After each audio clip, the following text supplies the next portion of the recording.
Coming up on Tech News today, the state of Yahoo's peanut butter, Chrome OS catches up with Windows 2, and who needs a 13-inch tablet? We'll tell you next.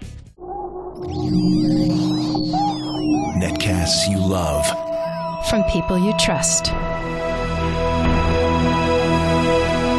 This is TWiT. Bandwidth for Tech News Today is provided by Cachefly at CACHEFLY.com.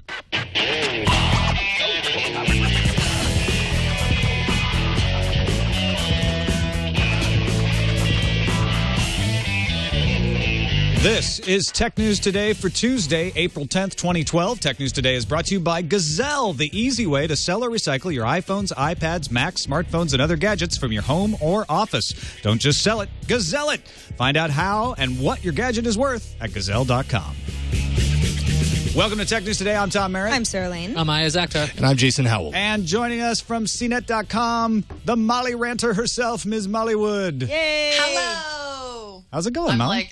like, I got my fix a little bit from seeing Tom and Jason earlier, last week, and now I'm just like, I can't stay away.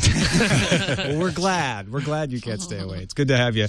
And we have some fun stuff that you and I have been covering for years. Yahoo. Today, and more fun than ever, in fact. Unless you work at Yahoo. Yeah. It's not very fun for them. Yahoo, as you know, laid off 2,000 people last week. And today they had a memo go out. They're having an all-associates meeting today, which means they get everybody together in a big room and give the plan. Here's the plan for Yahoo going forward. They're going to, effective May 1st, change up their divisions.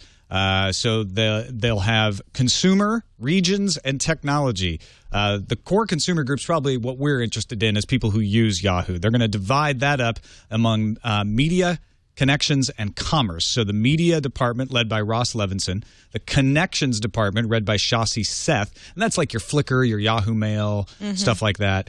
And then the commerce department is something like Yahoo Jobs, any of the listings, real estate, that sort of parts of the site. That does not have a leader yet. They just sort of passed over that in the memo. Carr Swisher thinks it's probably going to be a guy who just left PayPal, Sam Schrager will get that job. Then in the regions is basically their sales, so it's off by itself. And split into regions, so they'll sell regionally. Ad technology is off to the side as well, because the technology department is its own thing and split into two. And everybody thinks they're probably going to try to sell that ad tech part off. And then corporate and operations remain the same. That's all your HR stuff. Chief Product Officer Blake Irving is leaving, and the products are all getting split up into these various departments. So Yahoo still got a lot of users, but the users have been in decline. Ever since the peanut butter is spread too thin memo of years ago, they've been trying to figure out how to clump the peanut butter back together. This sounds to me like what Carol Bartz and Jerry Yang said when they took over. I'm not hearing a lot different here. That seems to be the case ever since the layoffs. Even that there is not a new plan. This is still unbelievably complicated, and until they actually start carving things up and selling them, which is heartbreaking to contemplate, but is probably really what needs to happen at Yahoo. I don't think anybody's really prepared to believe that the change is real. A lot of this reorg stuff just sounds like people moving around in titles and chairs. The fact is that they had to lay some people off. They're probably going to lay off quite a few more people before this is all over.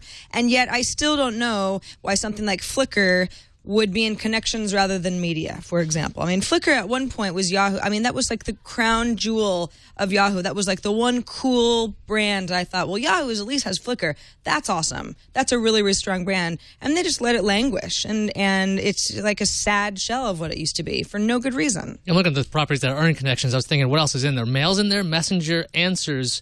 Those are the things that actually are still strong with Yahoo. That people Yahoo Answers I find useless, but I know it gets a lot of traffic. They still show up on the search results no matter what you do. You're like, this answer's useless, but their SEO is fantastic. It shows up in Google all the time. So, I mean, I guess maybe they're just going to add more social elements because if Instagram can be $1 billion thing and it's just photos that are shared, why doesn't the social element of Flickr take off to the point where this can be something big?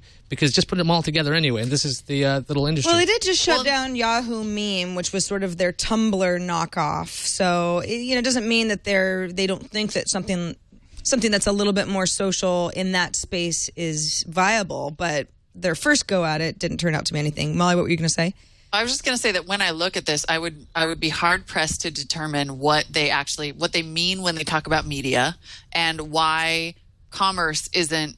I mean, like, look, make some money on this stuff, Yahoo. I mean, they're good at selling ads, but what are they doing in media? It's such a vague kind of proposition anyway. And the thing that, I mean, you would be amazed to discover, I think, how much original content Yahoo produces. That's pretty buried here. As far as I know, none of those people got laid off. That's a huge cost center, and it's unclear how they're going to monetize that or whether they're going to keep doing it or if it's just like a hobby. And then, I mean, you just kind of look at this, and I feel like it's just question after question after question, and none of it adds up to a plan. Yeah, and what they really need to do is disrupt things and innovate and all of those buzzwords that people use to mean come up with something new and cool that everyone will have to use, like an Instagram or like a self-driving car or like Facebook timeline. And there hasn't been anything like that out of Yahoo in quite a long time. Or Mail and Messenger. Which in fact everyone uses, you know, like double down on that, or get serious about some of the things that you're doing. But you know, the fact that Mail and Messenger and Flickr and Answers are kind of buried in this weird communication connections, whatever that even means, says that I'm not sure they even really understand what people come to Yahoo for. Dan says, I don't care about Yahoo as long as they don't kill Flickr. So there you go. I kind of agree with you, Dan. At this point, if you're not going to do anything else, at least just make Flickr better. Yahoo Mail's another good one. But they continue to not kill Flickr, and it just continues to be less and less of a compelling place to be. Yeah, as they need to people improve find other ways to share photos. Well, maybe they can sell it off like they did Delicious. And you see how well Delicious is doing, right? It's doing awful. I still use it. Cricket. Yeah. Well, yeah, I mean, Pinterest basically took everything that Delicious wanted to do and said, hey, look, we did it. Let's move on to a story about innovation. Yep. Google giving Chrome OS a late 1980s interface. That's right. Now, Chrome OS, if you haven't tried it out, is that nice, well, it's basically Chrome. The whole browser is the operating system. That's what Google said, right? But there's screenshots now of a new version of 19.0.01048.17. I know, it's real catchy. All right, it's a developer build. You got Windows now, a windowing system in Chrome OS. So it pretty much operates like the desktop version. You can rip tabs off. You can put them in the other browsers. Before, it used to be a full screen. You could see all the applications, the web apps that you have by clicking something in a taskbar that's on the bottom, which looks like either the dock or the Windows taskbar, whatever you want to say it looks like. But that auto-hides when you go into full screen mode. And there's some dialog boxes that are a little bit different, so it doesn't look as bad. This is just another. You can actually set wallpaper in Chrome OS. Before, it would be in a tab. Now it's behind the tab. I know this is revolutionary. And this one's actually a big difference. So there is now a task manager that has a window, a little dialog window, instead of being located in a tab. That's better than Chrome browser itself. Pretty much. But a lot of people are kind of confused by this because it's the whole idea is that you can have multiple resizable windows now rather than whatever's open is full screen, almost the way a tablet experience would be, right? So I guess you've got a lot more choice there. I don't know on a smaller screen how much people were people yelling in the streets, give us multiple resizable windows, we want to have a more complicated screen? I wasn't yelling in the streets, but yes. When I use the Chromebook, I said I really want to like this. I like the idea of a very simple laptop that's inexpensive, that I log into, and it has everything. That was the beauty of it, right? I logged in with my Google account, and it gave me all my apps and all my bookmarks and all my mail settings, and everything was there. I loved that. I loved that idea. In fact, Windows is doing that with Windows 8. What it couldn't do was allow me to flip back and forth between windows. So, for instance, when I tried to use it while doing the show and having the chat room in one window and all my stories in another, it didn't work very well. This gives me that. It says, well, we're not adding programs. You're still not going to install programs the way you would install them on a laptop. There's still going to be web apps and tabs, but you can have multiple browser windows and you can resize them and move them around. And we're going to give you a little more control with the taskbar. I think it's a huge improvement. And one of the things that Chrome OS had that was kind of awkward was this sort of windowing system that existed. This little pop-up thing show up in the bottom right as a media player. It's a lot like the way that Google Tasks shows up in Gmail. Just kind of laid on each other. That was kind of problematic, that when you were trying to do two things at once, it just looked hideous.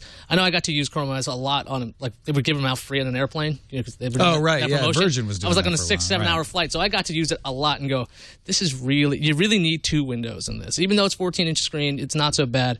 Right now, it's only available for users who have the Acer Chromebook or the Samsung Series 5. If you have the CR48, you're out of luck right now. It's not supported in this release, but this is the developer build, so maybe. If you have like their reference laptop? It doesn't work? The project, yes.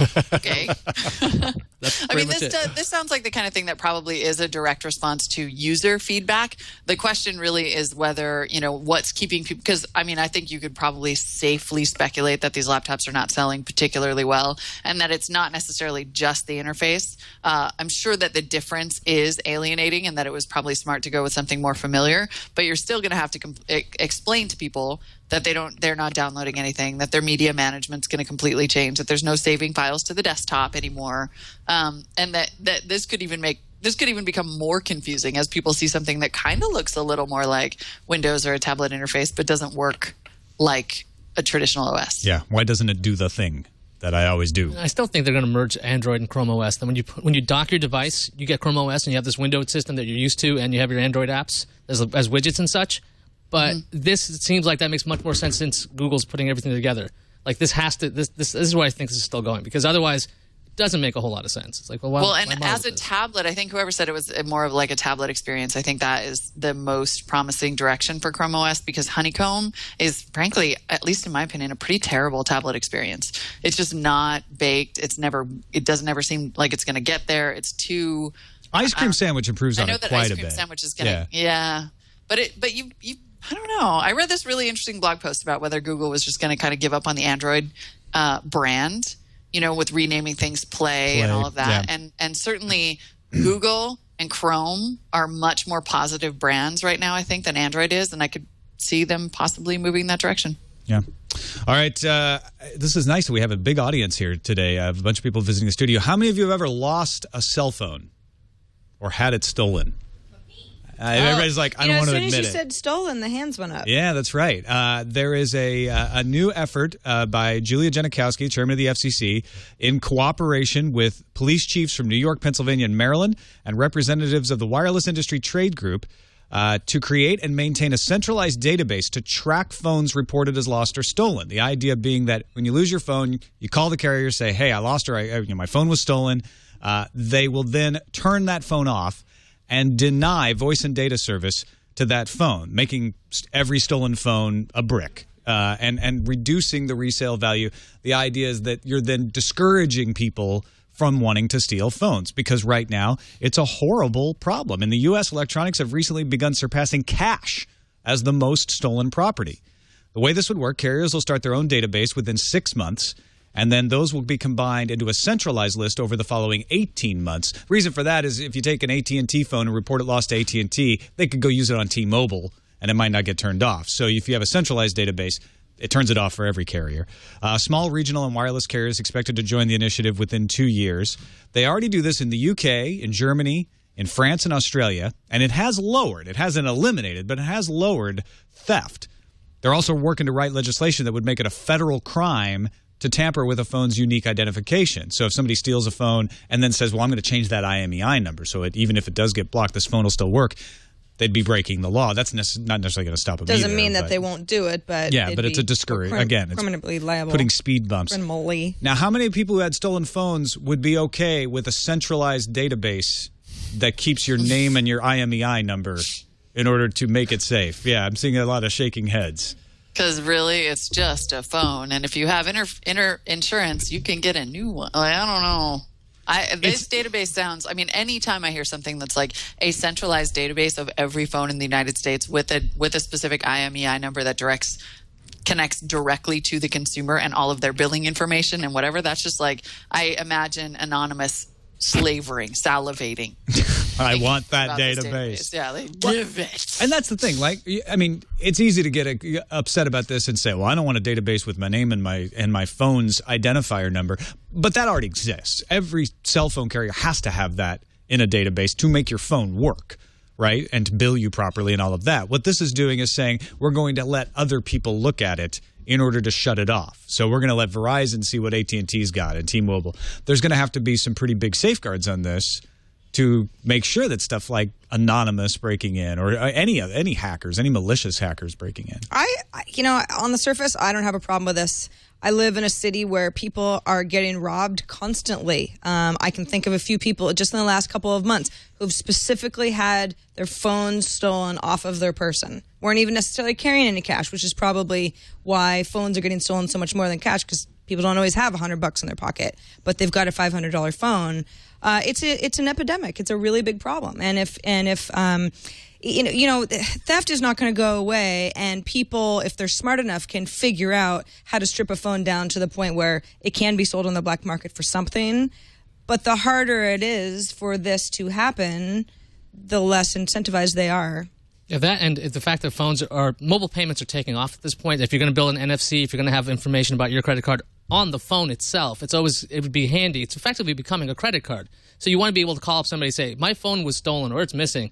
Shut it down, because I don't want somebody running up a bill on my phone, because they can make in-app purchases if your phone's not passcode locked, or you can even get around all that stuff anyway. SQ Freak in the chat room points out the blacklist, the centralized database should just be the MEIs of phones reported stolen.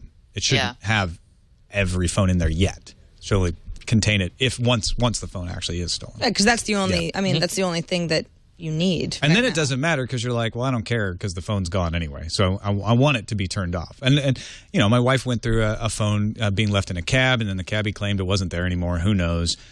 She tracked it for a while using one of those Android tracking devices, but then that got turned off. The person was savvy enough to know to turn it off. So if you could have just called immediately and had the IMEI shut down, maybe the cabbie would have changed his mind. Maybe not, but at least she would have known, well, nobody's going to be able to use it. And you want remote wipe too. I want to remotely wipe all my data, all my contacts, all my banking information, anything else that's on there. I actually think some of these features, I mean, it might be that the big federal database and the federal crime to tamper with the IMEI number, that might be a little bit overkill. It's possible that manufacturers and operating system makers could enact some of this from the technology side and make it part of the feature set of the phone. I mean, I do think that there should be a blacklist so that the phone is effectively bricked. But, I would like Apple or Google or Microsoft to provide remote wipe as part of the security of the phone. Those are enterprise features that companies ask for all the time. Yeah. And I believe Apple, you can do it, right? Yeah, I think you can Find My Info. There's I think there is remote wipe for the iPhone. Yeah, there is. Yeah. All right, let's go to something happier, buying new gadgets. And our sponsor, thanks to Gazelle, we know you want new gadgets, or at least you're thinking about it. And you're saying, that new iPad, that's pretty interesting. iPhone, there's a bunch of new Android phones I'm curious about getting, but where am I going to get the cash for it? Well, here's where you get the cash. You take your old iPhone, your old iPad, your old iPod, your Mac, your smartphone to Gazelle, and you get some cash to trade up. Go to Gazelle.com right now. Get the best offer for your devices. Don't delay. The devices don't get more valuable over time. That's why the thieves are always in such a rush to sell them, right? So go to Gazelle.com. It's simple and it's fast. You just go to GAZELLE.com. See what your gadget's worth. You get a risk-free offer. You have 30 days to decide. You get forever to say, okay, should I take that cash? Take the cash. The longer you wait, the less it's worth. Get that cash, mail it in for free. Gazelle pays for the shipping, and then you'll get 5% more if you use an Amazon gift card. You can get paid by PayPal. You can get paid by check. It's a great way to get cash to put towards the latest devices. Quotes vary by model. Be sure to enter the correct model when you get your quote. They will check it when they get it and adjust if they need to. But Gazelle offers you peace of mind. They'll revise your offer higher if your product is actually in better condition than you stated, or if they are currently offering a higher price than you were quoted. Gazelle helps you feel better about your gadget habits, too. You can upgrade to the latest gadgets faster without throwing it away or sending it to a dump. At minimum, we know Gazelle is helping gadgets find new homes. Remember, just like when you drive a car off the lot, your gadgets lose their value over time. So go now, Gazelle.com, get the best offer, find out what your gadget's worth. It only takes a minute, Gazelle.com. We thank them for their support of Tech News Today. Back to the news, and Iran supposedly was going to create their own internet. You may have seen this story kicking around. Communication Minister Reza Taghapour published on April 1st an alleged Iran plan to cut access to the internet in August and replace it with a clean national internet, or intranet, really. AFP now quotes Iran's Ministry of Communication today, saying the report is in no way confirmed by the ministry and is completely baseless. They're calling it a hoax. Iran does not have plans to establish any kind of intranet. They say they do have plans to establish a national information network, would be a closed system, would function like an intranet for the Republic, and that's due by March of next year, March 2013, but it would not replace the internet. I mean, is this a combination of this sounds like something that may happen in the future and an April Fool's joke that someone just didn't see as a joke. Maybe because of April 1st. Yeah. They say that it was actually fully a hoax, because it was published on that day. And I think what happened was Iran does have a plan to make this sort of national intranet, and it was an easy way to go, like, let's take a little bit of the truth. It's not. They call it the propaganda wing of the West, but it's just really our declining journalism standards that are. It's not propaganda at all. It's just laziness. It's just called the internet, folks. It's just the internet. Yeah. Let's talk about some new tablets coming out from Toshiba, launching a new line of tablets called the Excite, running Android 4.0 ice cream sandwich, due in May and June across the line, and one of them's 13 inches. They'll all have Tegra 3 quad-core processors. There's a 7.7-inch, a 10-inch, and a 13-inch. The Excite 10 will launch first on May 6th, followed by the 7.7 and the 13 on June 10th. The 13-inch has Wi-Fi only, 1 gigabyte of RAM, 5-megapixel rear camera, 2-megapixel front-facing camera. It's 2.2 pounds, 1600 by 900 resolution, 13 hours of battery life, they claim. I want to see that tested. And it runs $650 for the 32-gigabyte version or $750 for the 64-gigabyte version. So competitive with iPad prices. I like to hear Tom try to get through talking about this behemoth without laughing. It's only 2.2 pounds. I was laughing because there's a 5-megapixel camera on there. I know people think it's ridiculous when you have an iPad and you're shooting. That's like 9 inches, 9.7. Right. If you have a 13-inch device, you're like, wait, hang on. Let me. Actually, that's 13 inches. Grab your MacBook. That'd be the same size. But like, its weight is not that far off from an Ultrabook at this point. 2.2 inches. It's not really that heavy, all things considered. Yeah. It's just and it's more expensive than some of their upcoming laptops. Like what I find laughable is the idea that they're trying to sell a not iPad at iPad prices. Like I maybe I will be proven wrong on this, but I don't believe there's any manufacturer who can pull that off right now. The new Toshiba S800 series was just announced today. Starts at $699. Yep, for Ivy Bridge laptops. Yeah, that's a brand new ATI processor, graphics card. I mean. Nice. And edge-to-edge touchscreens, right? 14-inch, 15.6, and 17.3-inch. Of course, 14-inch is the one that's $699. But yeah, I mean, those are nice laptops. For $699 or for $650, you can get a 13-inch tablet. Well, when I first saw this news, I was like, that's crazy. Why would they even do this? And I thought, okay, well, let me think a little bit harder about the kind of apps, let's say, that I would appreciate more on a larger tablet. I don't know, maybe certain kinds of shopping apps. I can think of stuff that's very, very visual based. Well, Eric Franklin from CNET said the Google Maps actually was much nicer. Yeah, something like that. I mean, I can see where you'd go, ooh, the extra real estate is actually kind of nice in this situation. But that's sort of how I feel about my big 17-inch MacBook Pro that I used to use on the show. It was really good sometimes. If I had to open up Final Cut and work in there and look at it for a while. But for the most part, day-to-day stuff, it was a huge pain in the butt. It was heavy, it was too big, it was clunky. So I don't really see why that would change, especially on a tablet, when a majority of people are still, using it to browse stuff and do a little shopping and read email. One of the Toshiba product managers told Ars Technica one of the reasons why I think they're doing this is because they have their customer base, 2/3 of it is 55 and older. So if you have a larger tablet, even at a lower resolution, you're going to be able to see stuff very large. They found a niche market that they can they super are hitting serve. it. Yeah, because if you have a small screen with a super high resolution, well, you can't see that if you have poor eyesight. Mm-hmm. But if their niche is 55 and older, you got to hit your market because they're all blind. Apparently, or getting there. I'm going to need that higher resolution pretty quick. Here, it's getting worse all the time. I know nobody cares about desktops anymore, but I actually was most impressed by the 23-inch Toshiba LX835 and the LX815, which is 21.5 inches. That's the one that has that's the edge-to-edge touchscreen. It's Windows 8 ready, USB 3.0 ports, 3 terabytes of it's magnetic hard drives, but still HDMI input to connect your game console, virtual surround sound speakers, a folding stand. I mean, this is the kind of thing people used to salivate over, but now nobody wants that anymore. They just want mobile devices. If it had launched with Windows 8, I could see that being way more interesting, or they had their own touch interface. Early, I know. Because you have it's to like, upgrade it yourself. I have this device. It's going to be great in 3 months or 5 months. It's going to be okay for a while. It's hard to get excited about that until there is that new UI on top of it. All right, well, let's go back to the mobile world because that's what everybody's excited about. Amazon in-app purchases. Where can I spend my money? Yes, we've got a little bit more information on how exactly Amazon is going to split these revenues with developers. You might remember that last year when the App Store, the Amazon App Store launched, developers would either earn 20% of what they wanted to charge for an app or 70% of whatever Amazon decided to charge, depending on the app, and sometimes Amazon would have a special when an app didn't cost anything, and developers weren't super happy with these choices. Turns out that their in-app purchases are going to work a little bit differently. This is going to be based off of Amazon's one-click buying experience. It'll apply to digital content, in-game currency, expansion packs, upgrades, subscriptions from inside apps and games, that sort of thing.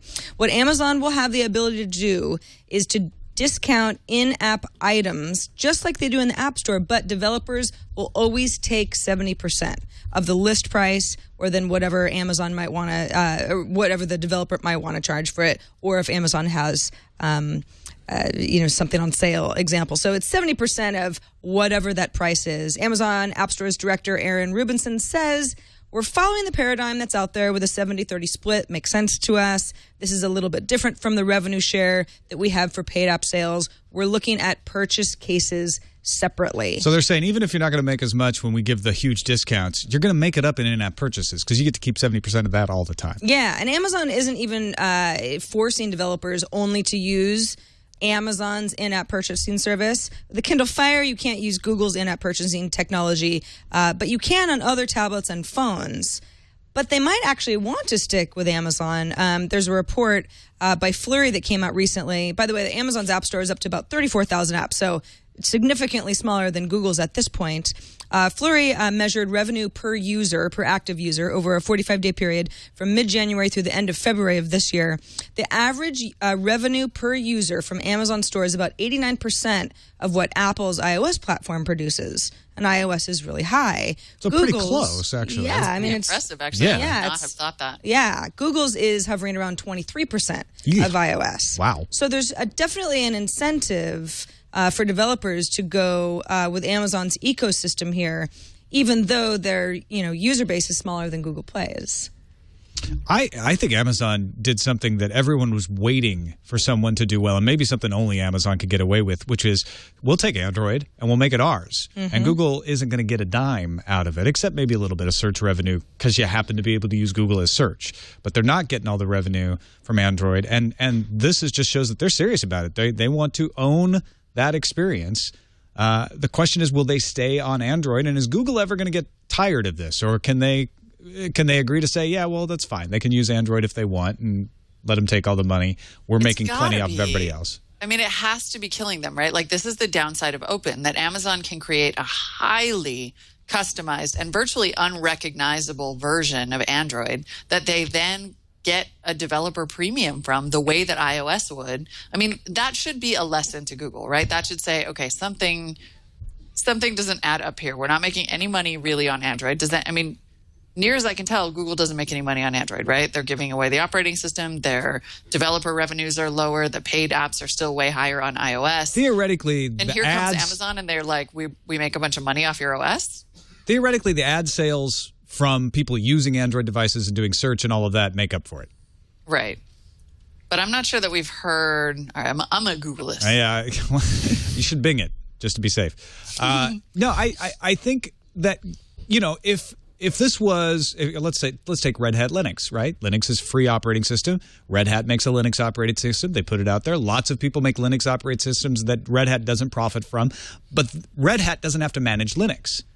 And granted, Google doesn't really manage Android all the way back at the kernel, I don't think. But let's be honest, most of the work that goes into Android comes from Google. So the question is, are they over managing the open source project? Maybe. I just also think it's really interesting that we can talk about this story as if the Amazon experience is completely independent from the Android one. We know that it isn't, but so many users don't know the difference. And Amazon, it's almost as if it's like, ooh, the third player has emerged, leaving Windows out of it. Right. And they still have a long way to go.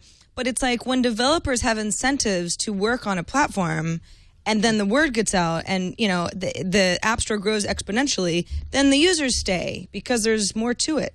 That and the Fire's been really successful. So to keep that thing as a service, when they sold that thing, they said, look, you're going to buy content on this. This is not the device we're making money on. It's not the actual hardware. It's that you will use it and you will keep buying stuff. And if Amazon can keep finding ways to make money on that hardware, because you can do in-app purchases, small cut here, small cut here, small cut here, their bottom line is going to be a lot better than it was because they have been taking hits like crazy, subsidizing the cost of that Fire. It's good for us. Competition. Lots of different app stores. Developers keep prices down. We have lots of different tablets to choose from. We get $199 devices. Well, 13-inch tablet while we're at it. Yeah. Why not? Choice is good. For more than a laptop. Why not? Why not? I'd buy Wait, that. What? Google does not release its advertising information specific to Android. Oracle in January estimated, though, that they think it's like $3.7 billion total on advertising revenue, like $14 per user. But they don't seem to have a lot. No one can figure out their basis for those numbers. But the assumption is they are, in fact, making advertising revenue. Oracle would have a motivation to make that number as big as possible because they're looking for a settlement with Google. So keep that in mind. Exactly.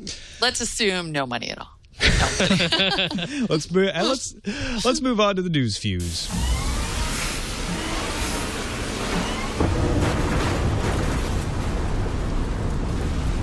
There's a shakeup at Best Buy. Brian Dunn is done, at least at Best Buy, as he has resigned from his position as CEO this morning. According to the official statement, it was a mutual agreement. A board probe into Dunn's personal conduct, though, may have had something to do with it. We don't know. Dunn started at Best Buy way back in 1985 as a store associate. He wore one of the blue shirts, if they wore blue shirts back then. I don't know. Back when Best Buy was 12 stores large.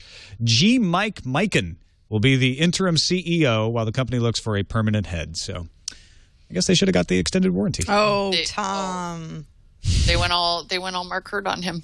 They did. It sounds like they might have, yeah. HP has announced the public beta of its HP Converged Cloud. The open source public cloud infrastructure is built on OpenStack, HP Converged Infrastructure, and other HP created software.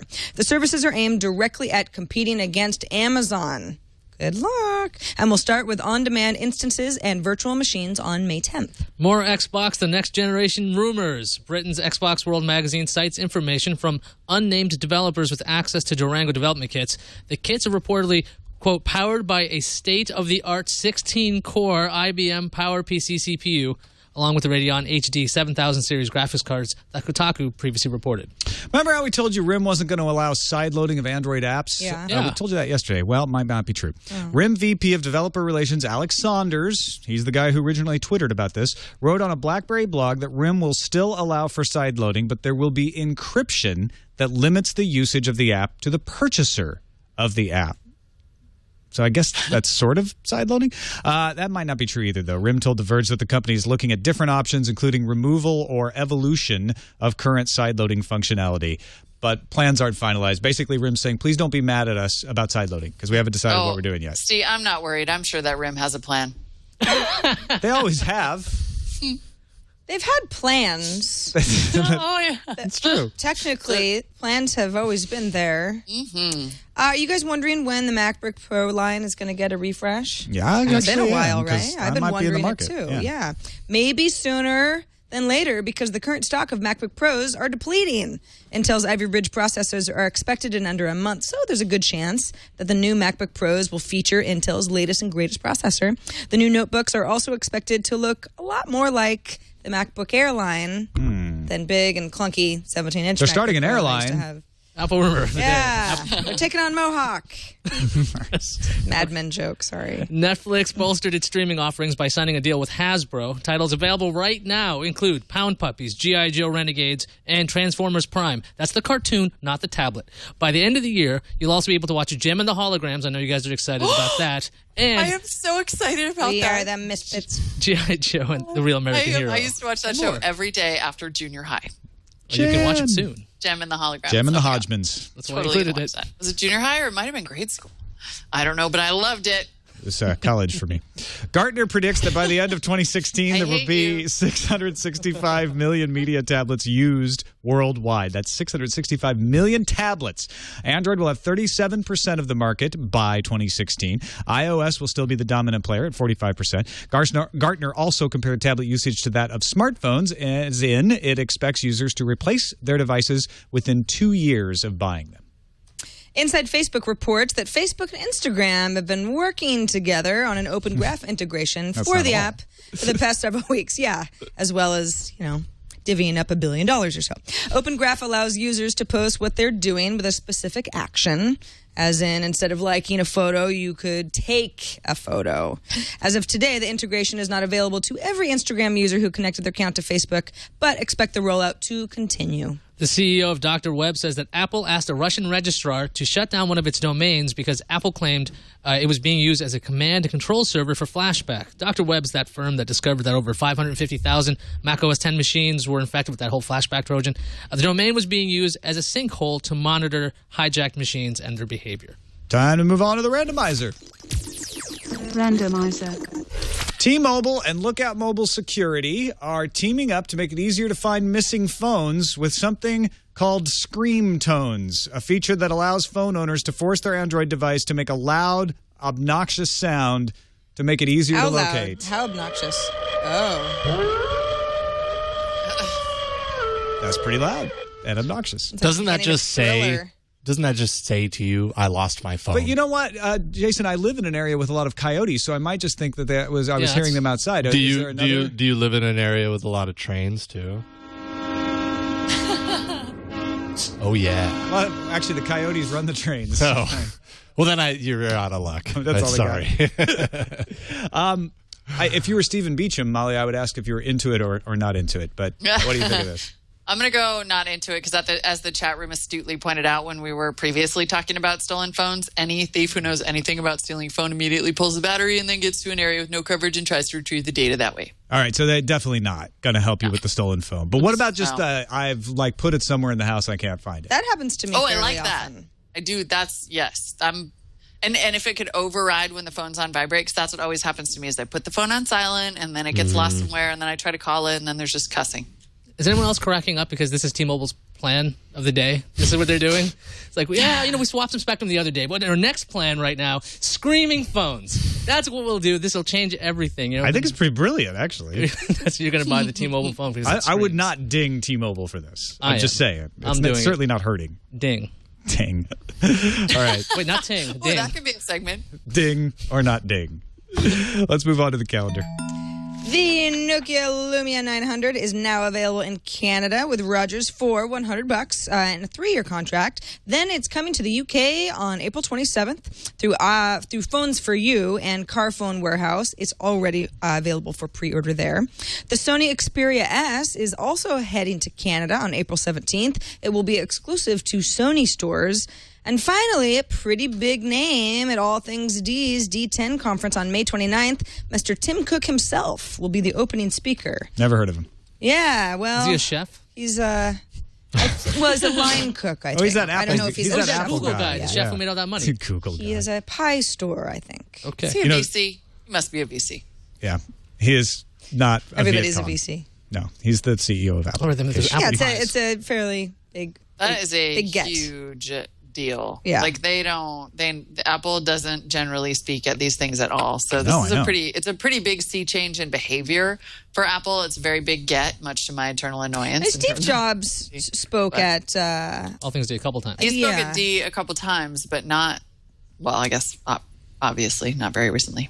Anyway, when they speak everywhere, I guess it is at D. That's true. Yeah, it's a pretty big get. Let's see what's incoming. Incoming message. Oh, it's a message. And this is, all of our messages today are about the idea of whether iPad could become a generic name or not. This was the AP story from yesterday. And our first message comes from John in Buffalo. Hi, guys. This is John from Buffalo. I just wanted to comment on the story about iPad becoming a generic term. As ridiculous as it seems, there was a time when every MP3 player was referred to as an iPod. And to this day, my sister-in-law refers to her Zune as an iPod, even though I've corrected her hundreds of times. So, just throwing that out there, I could see it being a possibility, even though it kind of irks me a little bit. Thanks, guys. Love the show. I think it kind of irks us, too. In fact, we got several emails from folks with examples of things like HP touchpads, Samsung Galaxy Tabs, even a Kindle Touch being called iPads by friends and relatives. One person said his girlfriend kept calling this Galaxy Nexus an iPhone. Tyler even said that his daughter refers to one of this toy with the buttons, the ABC buttons, as her iPad. Looks like an iPad to me. It is an Apple. It is shaped Apple like should take note. The design choices here are staggering. Yeah. So I mean, I think there's definitely more people than maybe we expected who just use iPad as a term for any tablet. Totally. I had a bunch of people reach out to me like, my mom calls it an iPad and it's not an iPad at all, whatever tablet I'm using.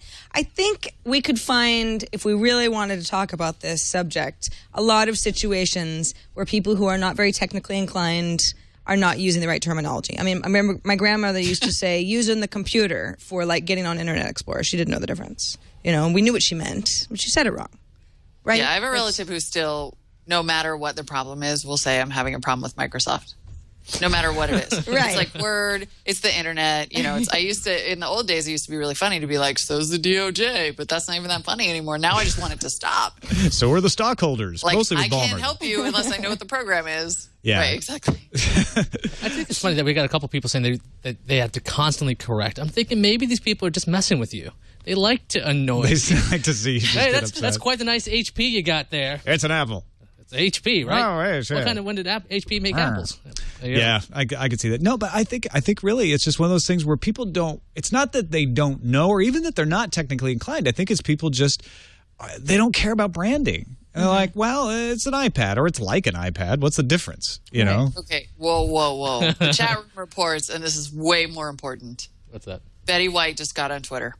Oh, okay. Oh, gosh, I didn't Yeah, I think had it that was going to first end jump. that way. Speaking of, like, well, I mean, it's kind of related, right? Because I can imagine Betty White possibly, or someone her age, being the kind of person who would call everything an iPad, and there's boom, Betty White on Twitter, being like, no, exactly. Yeah. Thank you, that's good Avatar stuff. GUI in the chat room for Betty White's Twitter. Hello, Twitter, and they said it would never happen. Oh, wait, that was me, is her first Twitter post. Does it send from an iPad Twitter app?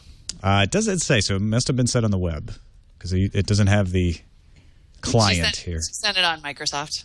She sent it from the computer. From her Windows phone.